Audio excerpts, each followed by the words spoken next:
आज दिनांक 3 अप्रैल 2023 दिन सोमवार है। नमस्कार, मैं शिक्षा मिश्रा स्वागत करती हूँ आप सभी का मध्य प्रदेश के नंबर 1 चैनल सुप्रभात न्यूज एमपी में। तो चलिए शुरू करते हैं, जानते हैं एक एक खबर को विस्तार से। 5वीं और 8वीं की आज 3 अप्रैल को होने वाले पेपर स्थगित, जल्द घोषित होगी नई तिथि। मध्य प्रदेश में इन दिनों 5वीं और 8वीं की बोर्ड परीक्षाएं चल रही हैं। ये परीक्षाएं 25 मार्च से शुरू हुई हैं, लेकिन हाल ही में आई खबरों के मुताबिक आज 3 अप्रैल को होने वाले पेपर कैंसिल कर दिए गए हैं।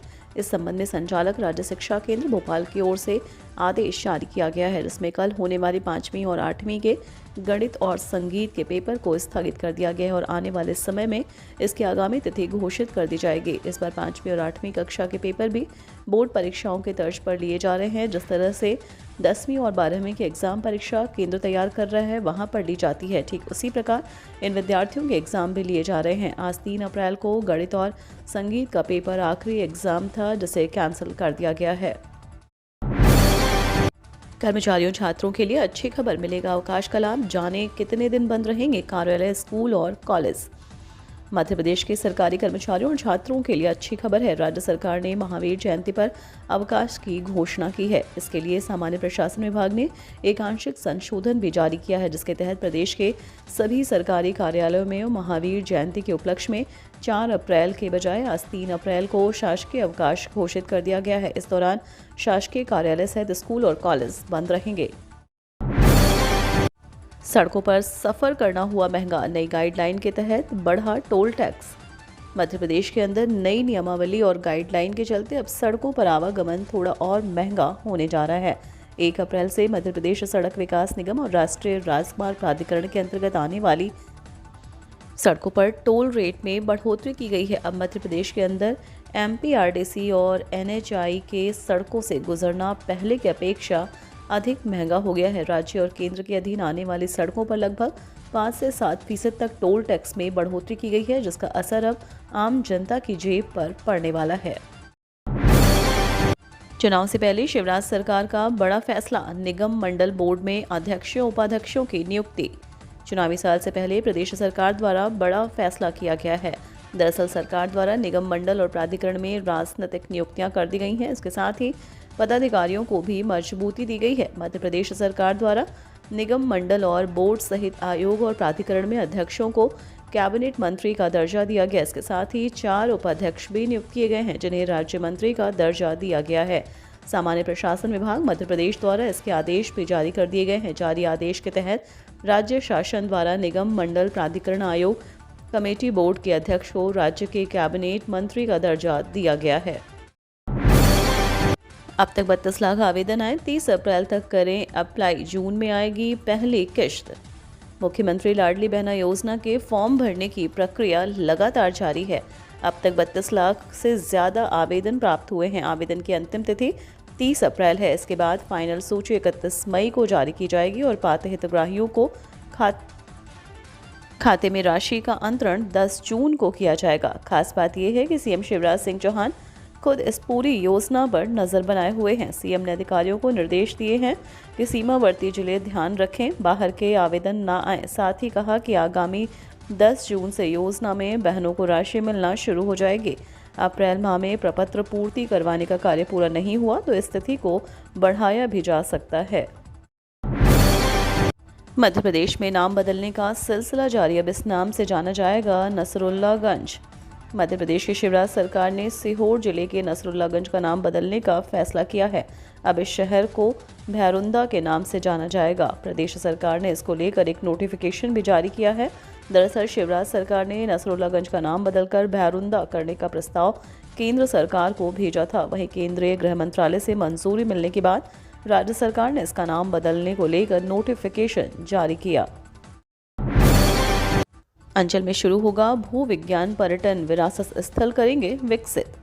आगामी भविष्य में ग्वालियर को भू पर्यटन के रूप में तैयार किया जाएगा। ग्वालियर के निकट के जिलों में पर्यटकों को राष्ट्रीय भू पर्यटन के लिए भू विरासत स्थलों का भ्रमण कराया जाएगा। इसमें मुरैना जिले में मौजूद चंबल के बीहड़, शिवपुरी जिले के ढाला में उल्का पिंड के प्रभाव से बना गड्ढा घुमाया जाएगा। इसके अलावा ग्वालियर के पिछोर में भू विरासत स्थल के रूप में आर्बिकुलर ग्रेनाइट साइट विकसित की जाएगी। छात्रों और आम लोगों के बीच भू विज्ञान को लोकप्रिय बनाने के लिए व्याख्यान श्रृंखला के आयोजन के साथ ही चट्टानों और खनिजों को प्रस्तुत करने के लिए ट्रैवर्स तैयार किए जाएंगे। चुनावी समीकरण साधने में जुटे विधायक, एक मुश्त मांगी विधायक निधि। नवंबर में विधानसभा चुनाव होने, इसे देखते हुए विधायक चुनावी समीकरण साधने में जुट गए हैं। निर्वाचन क्षेत्र में विकास कार्यों को स्वीकृति दिलाने के साथ ही भूमि पूजन का सिलसिला प्रारंभ हो गया है। विधायकों ने सरकार से निर्वाचन क्षेत्र विकास निधि एकमुश्त जारी करने की मांग की है। विधानसभा की समिति भी इससे सहमत है और मुख्यमंत्री शिवराज सिंह चौहान का अनुमोदन मिलते ही योजना आर्थिक सांख्यिकी विभाग द्वारा इसी माह आदेश जारी किए जा सकते हैं। विधायकों को निर्वाचन क्षेत्र विकास योजना के अंतर्गत प्रति वर्ष 2 करोड़ रुपए और 50 लाख रुपए की स्वेच्छा अनुदान निधि मिलती है। मुख्यमंत्री ने स्वेच्छा अनुदान 25 लाख रुपए बढ़ाने की घोषणा की है। जबलपुर और उमरिया में महसूस किए गए भूकंप के झटके, 3.6 रिक्टर रहे तीव्रता।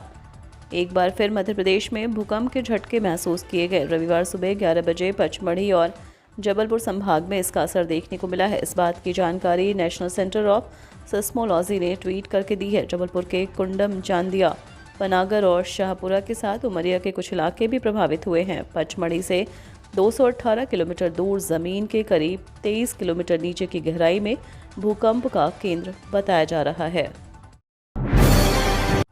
हिंदी में MBBS की पढ़ाई में विद्यार्थियों की रुचि नहीं, एक ने भी किताबें नहीं खरीदी।